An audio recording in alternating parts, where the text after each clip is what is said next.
O novo Auditorio de Lugo abriu as súas portas co esperado concerto de Ainhoa Arteta, unha estrea moi desexada pola cidadanía que encheu o auditorio para asistir á primeira das dúas actuacións da soprano.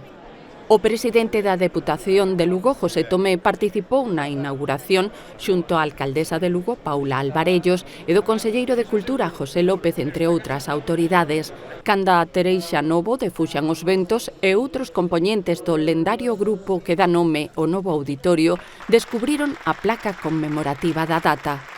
No interior agardaba o público de todas as idades que encheu a sala principal con capacidade para 900 persoas. Sobre o escenario, a propia Ainhoa Arteta e a alcaldesa cortaron un gran lazo colocado sobre o mesmo que deu paso ao seu recital.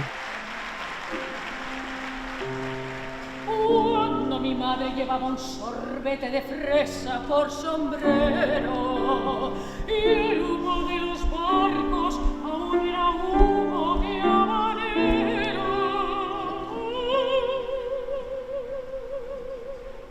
A Deputación colaborou coa contratación dos concertos principais a través dun acordo co Concello e coa transmisión en directo do ofrecido o día seguinte pola Orquestra Terranova, a Xove Orquestra de Lugo, cunha ampla audiencia en rede e un cheo total na sala.